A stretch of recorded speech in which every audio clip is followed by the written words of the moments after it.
This brutal winter is finally starting to ease up. Now, right now as I'm recording this video, it's actually in the mid-40s.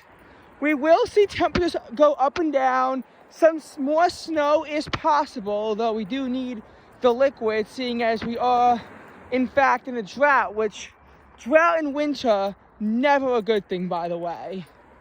But the reality is winter is kind of dying down for most of the country. Aside from a few Arctic snaps and whatnot, I don't see this being any worse than a typical end of season. I do think February is so far in the hole that it's going to be impossible for February to finish above average, seeing as, you know, almost every day in February so far has been well below average. At the same time, though, you know, you're seeing the snow melt. I'm not saying there's signs of spring, but we're finally seeing this winter start to moderate, which we haven't really seen for much of this winter. The reality is that this is has been one of the most mild winters for many areas in the western U.S., but in the eastern U.S., as well as northwest Canada and Alaska, it's been one of the most brutal winters on record. So, you know, Denver is about to set a record for most 60-degree days recorded in a winter.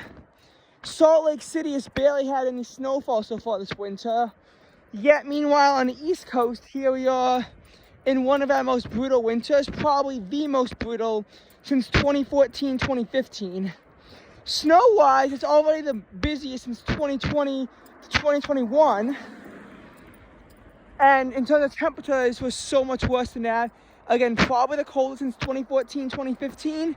And we have the potential to finish at an even colder level, which is actually kind of crazy. This isn't necessarily because of any one month being, you know, so extreme, but more so the combinations of a January that was over 3 degrees below average in Central Park, a December that finished over 5 degrees below average, and a February is probably also going to be about 3 degrees below average. So we'll see how mild it gets at the end.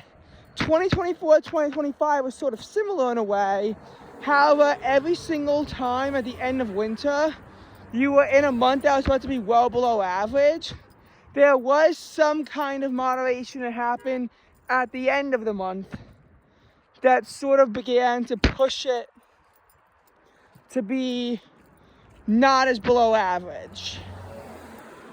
Like in 2024, 2025's winter, December was trending to be about 3 degrees below average, only finished 1 degree below average because the final 4 days of the month had temperatures go back into the 50s and even 60s, with one morning even having a low of 50 degrees because a milder pattern finally began to take hold.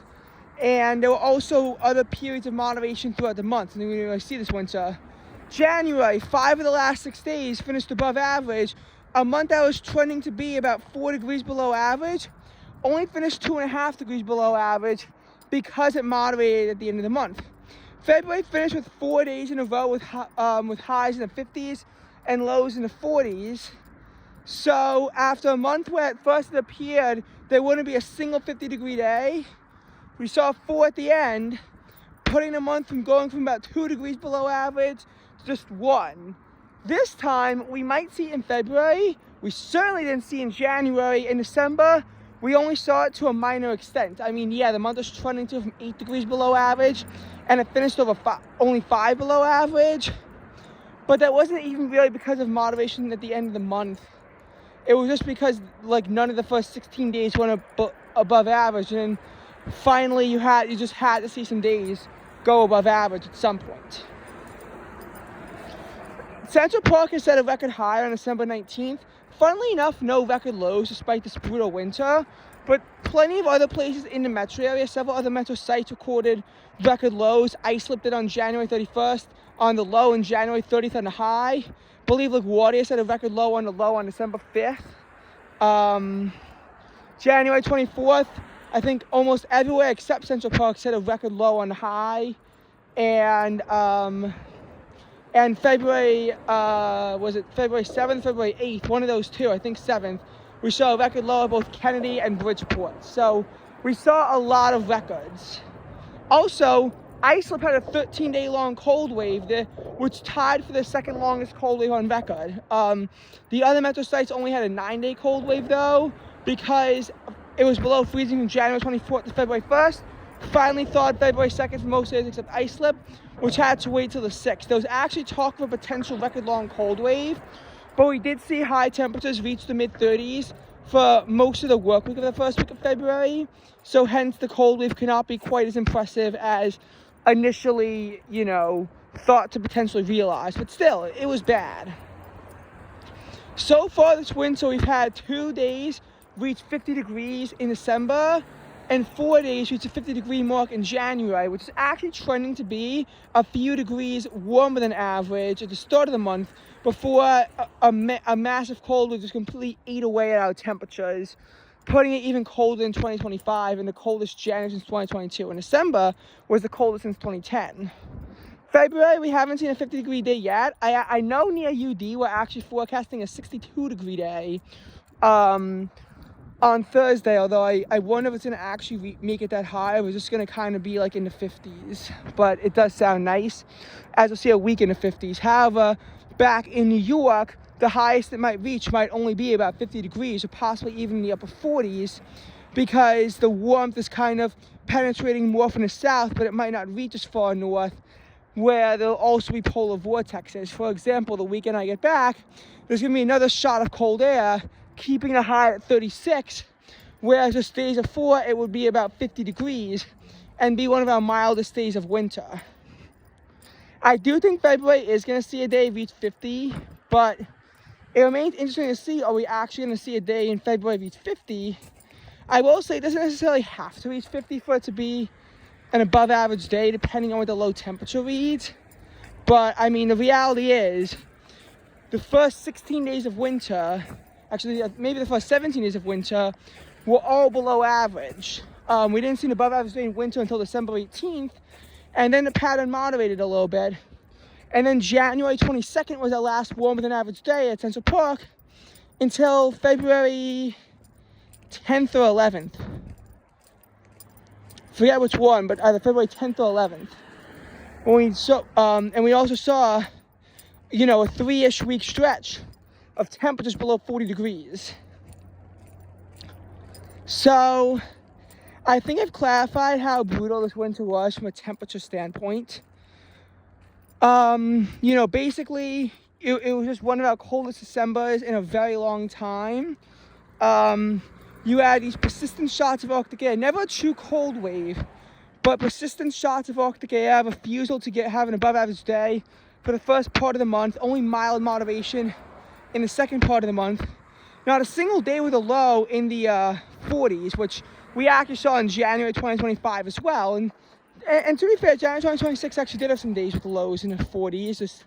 It didn't offset the final 8 days being below average. And then again, another stretch of below average temperatures that goes on for just too long. Again, I don't know the last time I really saw something like this. Probably, again, at Arctic Blast in 2015. And at least in that case, December 2014 was actually a few degrees above average to counteract. Now, I do think that this winter does finish up to be a little bit warmer than that winter. But still, this is definitely an ugly situation. But as for the snowfall, again, the snowfall this winter, we haven't really seen anything like it in a while. Looking at that big winter storm that dropped almost a foot of snow, 11.4 inches of snow, a daily record at Central Park fell. First daily record for snow at Central Park since January 29, 2022. And, overall, the reality is that that storm, when we already had some snow in January, to be fair, we were already at about 2.5 inches of snow before that storm, pushed January to over a foot of snow. I think about 13.5 to 14 inches of snow in Central Park, and maybe even more in some of the metro sites, because I know Bridgeport had 15 inches of snow and their 7th snowiest day on record. That kind of pushed January to, be the snowiest month since January 2022. And that storm was the biggest storm, since February 1st, 2021, at Central Park. And I know in places like Philly further down, they had the biggest storm since January 23rd, 2016. So it was bad. And the snow this is all still development snow, because that occurred at the start of the brutal cold wave, and we haven't really seen any kind of moderation until very recently. Earlier before, you saw about an inch of snow on back-to-back days on January 18th and 19th in a storm that brought snow as far south as Florida. New Year's Day, half an inch of snow fell.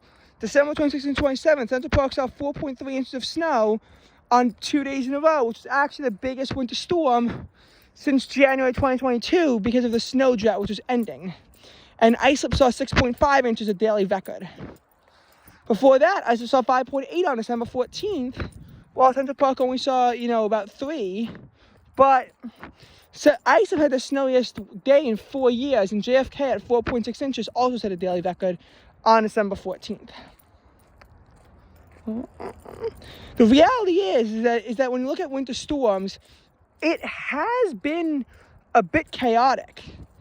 The winter storm that tore across the country in late January, affecting from, I think, Texas got snow, in the Southwest and New Mexico got significant snow, and then it kind of moved northeast, bringing significant snow all the way to Atlantic Canada.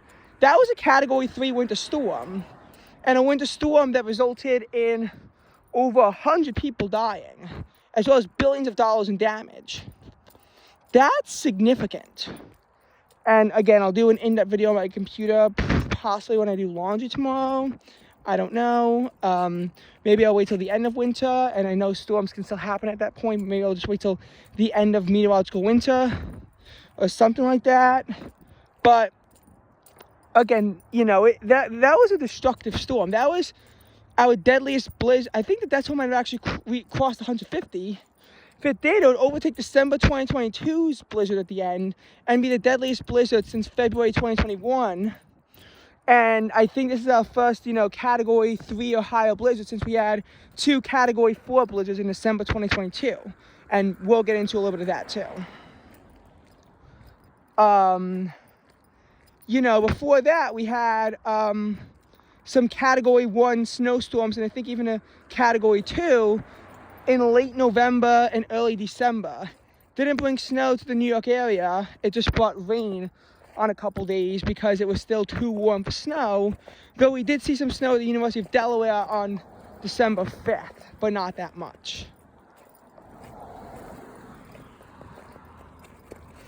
I think they both might have been Category 1s. I do know that there was a Category 2 mid-December. That one that affected New York, and just the northeast corridor, and bringing significant snow. I think it also brought significant snowfall to, the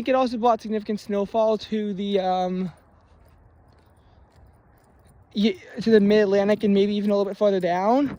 I don't remember. That only caused 6 fatalities, so it wasn't nearly as deadly. But that was a significant winter storm, biggest in 4 years in some areas, and very regionally, I think, for the time, because it was still in mid-December. New York City had not seen an inch or more of snowfall that early in the season since December 2nd, 2019. From another Category 2 blizzard. So this was a very regionally significant storm for the area. And then you had another storm, which wasn't really rated because it mostly brought high winds, wildfires, and then some flooding rain on the East Coast. So, and I actually am walking on an Amtrak line right now. I think. I don't know. But but you know, that storm, you know, also caused 3 fatalities and about $750 million in damage. But that actually is what pumped the record warmth into the area on December 19th. It was pumped in from that storm system because of the track that it passed through. So that was actually one of the rare exceptions of it not being like snowfall. And again, January 10th, a severe weather outbreak in Oklahoma and Kansas did actually bring heavy rain to New York. It's been dry when it hasn't been snowy. We haven't seen a lot of rain, but we have seen some. Going back though to what I was saying about you know the winter. The one in late December wasn't actually analyzed to be on the RSI. I think it was too localized, and I think New York City was it was more notable because of the lack of snow, but it wasn't really that much snow. It wasn't like a significant storm, and it didn't really cover a wide area. But, you know, going into January, we had that, again, major Category 3 winter storm at the end after a minor storm earlier. It didn't really bring a lot of snow. It wasn't really rated on the RSI scale. But it did bring an inch of snow as far south as Florida. So Florida, Alabama, Georgia, which didn't see snow in the January storm. They instead saw a severe weather outbreak. They saw snow from this. And then afterwards, we recently had a Category 2 winter storm, missed New York and Delaware. Did bring some snow to Massachusetts, focused on Carolinas, Georgia, Virginia. It was a Category 2 storm and it caused 13 deaths in late January into very early February. So we've seen a very destructive winter so far. I think part of why it's been so bad could possibly because we really haven't seen a true winter in a while. 2024, 2025 was cold, yes, but it was lacking on snow for most of it. I know the area did have a decent-ish February, but it was mostly scattered light events, none really more than 3 inches of snow. So, you know, scattered light events. And there weren't really too many RSI storms either out of all of this. You know, I know that the January 5th to 6th blizzard was a Category 2 on the RSI scale, and it did hit, you know, Maryland and Virginia hard. New York only saw about an inch of snow out of that. So, I mean, I know it caused 10 deaths, but most of it stayed south of New York. And a lot of the storms that winter were mostly just Category 1s. 2023, 2024, one of the mildest winters. New York did see a nor'easter that did bring 3 inches of snow, but overall it was a very mild winter and very few RSI rated storms because, again, it was so mild throughout the country. 2022, 2023, another very mild winter across the country, especially in the Northeast. You did have those 2 Category 4 blizzards in December, but after that, not really a whole lot of anything. So I think the fact that we're in a severe winter is more so it's shocking.